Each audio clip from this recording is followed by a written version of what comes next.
आज डिटेल पूरा।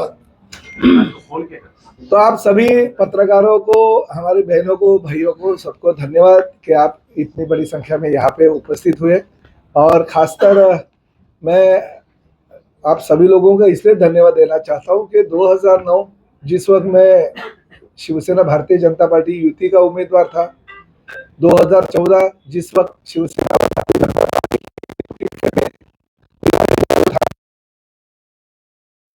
बार भेजा, तीसरी बार पूरे देश में मोदी जी की लहर थी और हमारे शिवसेना प्रमुख बाला साहब ठाकरे जी के विचार, ये जो जनता को पसंद थे, उनके माध्यम से 84,000 से ज़्यादा मार्जिन 84,008 वोटों से मैं जीत के आया। तो ये सब जो चीज़ें होती है, सिर्फ प्रताप सरनाइक नहीं, उसमें बहुत बड़ा योगदान लोकतंत्र में पत्रकारों का होता है, जो चौथा स्तंभ है। और आप लोग उसमें मेरे जो विजय में भागीदार भी उतने ही बड़े पैमाने पे हो। तो मैं आप सभी लोगों को धन्यवाद देता हूँ।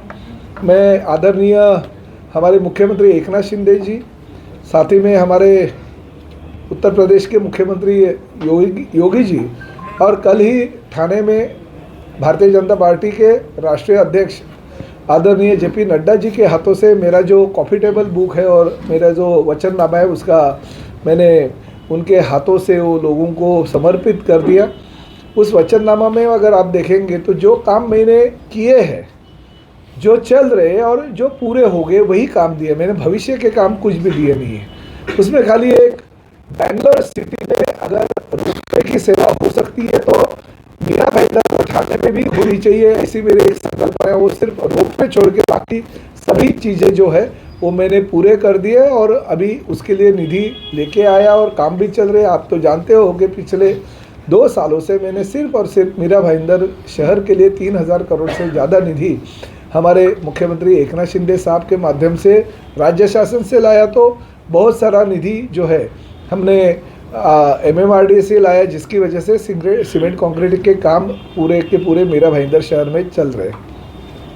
मैं श्रेय लेने की कोशिश नहीं करता हूँ, मुझे मगर अभिमान है कि मेरे ही कार्यकाल में सूर्या डैम का जो पानी का योजना थी, वो हमारे आदरणीय मुख्यमंत्री उस वक्त के देवेंद्र जी फडणवीस साहब, हम लोग पीछे पड़े और वो योजना मंजूर हो गई, ताकि 218 MLD पानी ये हमारे मीरा भाईंदर शहर को मिल जाएंगे। मगर उसके इंटरनल जलवाहिनी डालने का जो 520 करोड़ का निधि है, वो मैंने मेरे कार्यकाल में मंजूर कर दिया। उस वक्त मुख्यमंत्री एकनाथ शिंदे जी थे और एकनाथ शिंदे जी के कार्यकाल में वो 520 करोड़ रुपए का काम मंजूर करके शहर में पूरे बड़े पैमाने पे वो जो इंटरनल पाइपलाइन घुमानी पड़ती है, उसका काम शुरू हो गया। तो अगले साल वो पानी वितरण व्यवस्था का काम पूरा हो जाएगा और लोगों को पानी मिलेगा। आपको पता है कि मेट्रो तो बहुत साल पहले हमारे देवेंद्र जी मुख्यमंत्री थे तभी मंजूर हो गया था, काम भी चल रहा था। मगर उस मेट्रो के बीच में कुछ टेक्निकल चीज़ें थी, तो मैंने उस वक्त के कमिश्नर राजीव और एडिशनल कमिश्नर सोनिया सिटी जी को बताया, जो विधिमंडल में मैंने आवाज़ भी उठाया था उसके बारे में, कि अगर नागपुर में मेट्रो का एलिवेटेड अगर ब्रिज हो सकता है, रास्ता हो सकता है, तो मीरा भाईंदर में भी होना चाहिए। और उस माध्यम से मीरा भाईंदर में एलिवेटेड ब्रिज हो गया और उसका लोकार्पण भी हो गया। बाकी का काम तो चल रहा है, मगर काम इसलिए स्लो हो गया क्योंकि मीरा भाईंदर में डोंगरी में जो अभी कारशेड को सैंक्शन मिल गया, उसके पहले राई मुर्दा मोरवा में कारशेड का आरक्षण डाला था और लोगों का, खासकर हमारे किसानों का, भूमिपुत्रों का विरोध था, इसलिए वो कारशेड वहाँ पे हमने शिफ्ट कर दिया और डोंगरी में ले गए। उसकी निविदा प्रक्रिया पूरी हो गई और जगह पे अभी काम भी चालू हो जाएगा।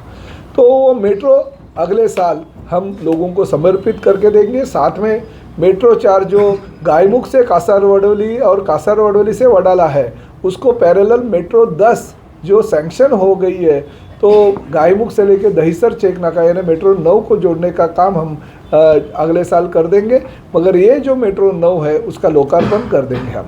तो ये जो 3 चीज़ है, तो 3 चीज़ के लिए 2025 से बहुत महत्वपूर्ण साल है मीरा भाईंदर के जनता के लिए, वो तो हम करेंगे। मगर एक खुशी की बात ऐसी है कि इलेक्शन के कार्यकाल में आपको शायद पता होगा कि 6-8 महीने पहले ही मैंने आरक्षण क्रमांक 302 जो है अस्पताल के लिए रिजर्व भूखंड था, मगर कुछ अधिकारियों ने गलत तरीके से प्लान सैंक्शन कर दिया था और उसकी वजह से हमें अस्पताल की जगह नहीं मिल रही थी और कोर्ट में भी डेवलपर गया था, हम भी कोर्ट में गए थे, मगर फिर ऐसे कहा जाता है कि जब तक हम नाक नहीं दबाते तो कोई किसी का मुंह नहीं खुलता है। अभी डेवलपर ने अपना मुंह खोल दिया, उसको पता चला कि 300 से ज़्यादा उसने बुकिंग कर दिए थे। हमने आर्थिक जो गुन्हे शाखा थी उसके ऊपर कंप्लेंट भी की थी, रेरा के पास मैंने खुद मेरा लेटर भेजा था, राज्य शासन के पास कंप्लेंट कर दी थी और उसका नतीजा ये निकला कि डेवलपर अभी कॉरपोरेशन का जो हक है, मीरा भाईंदर शहर की जनता का जो हक है वो देने के लिए तैयार हो गया। UDCPR की जो तरतूद है, राज्य शासन का जो नियम है, वो नियम के अनुसार जो प्लॉट एरिया उसमें से 40% जगह और साथ ही में जो प्लॉट एरिया रहेगा उसका 25% का कंस्ट्रक्शन ये फ्री ऑफ कॉस्ट हमको कॉरपोरेशन को बांध के देने को तैयार हो गया और उस तरह का एफिडेविट कोर्ट में डाल रहा है। और बहुत ही अच्छी तरह से अगर वो इमारत का काम जल्दी पूरा हो गया तो 500 बेड का अस्पताल मीरा भाईंदर शहर की जनता के लिए मिलेगा। जैसे Indirabai Baburao Sarnaik cashless hospital 100 bed का मिला, इसी तरह से ये कैशलेस हॉस्पिटल 500 बेड का, और उसमें साथ में हम लोग प्रोविज़न ये कर रहे हैं कि वहाँ पे डॉक्टर और नर्सेस की निवास की भी व्यवस्था होनी चाहिए ताकि डॉक्टर और नर्सेस को बाहर से आना नहीं पड़े। उसी अस्पताल के ऊपर के 4 या 3 फ्लोर पे उन लोग की रहने की व्यवस्था भी होनी चाहिए। इस तरह का हम प्लानिंग भी कर रहे हैं। तो ये चीज़ जो है मीरा भाईंदर शहर को हम देने जा रहे हैं। साथ ही में आपको पता है कि चेनाब रिवर फ्रंट का काम चालू हो गया, हमारे घोड़बंदर क्रीक डेवलपमेंट का काम चालू हो गया, घोड़बंदर किले का काम पूरा होकर हमने लोकार्पण किया और एडिशनल 10 करोड़ की निधि भी हमने वहाँ के लिए लेके आए। साथ ही में हमारा पहला स्काई वॉक बनने वाला है। आज तक तो पेपर में अलग अलग जगह पे स्काई वॉक की न्यूज़ सुनते थे, मगर पहला स्काई वॉक हम मना रहे हैं घोड़बंदर खाड़ी किनारा से लेके हमारा जो घोड़बंदर किला है और घोड़बंदर किले से शिवसृष्टि तक का ऐसे 900 मीटर का वो स्काई वॉक बनेगा। ग्लास का 65 करोड़ का वो स्काई वॉक है और उसकी निविदा प्रक्रिया पूरी होकर काम भी जगह पे चालू हो जाएगा। शिवसृष्टि के लिए पिछले महीने ने राज्य शासन ने मंजूर कर दिया और 54 करोड़ की शिवसृष्टि को भी सैंक्शन दे दिया। बाला साहब ठाकरे जी के नाम का जो कला दालन है उसका लोकार्पण हो गया, थोड़ा काम उसमें बाकी है, फिर भी उसका लोकार्पण हो गया। छत्रपति शिवाजी महाराज का अश्वारूढ़ पुतला का भी लोकार्पण माननीय मुख्यमंत्री जी ने किया।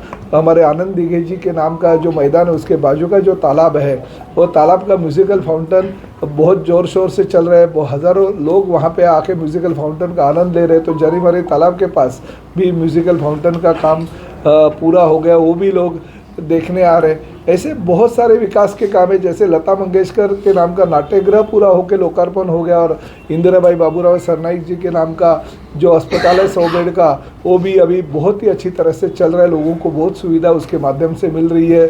सभी समाज भवन के काम चल रहे हैं, बहुत सारे ऐसे प्रकल्प है, रास्ते जो सीमेंट कंक्रीट के हैं वो भी काम चल रहे हैं।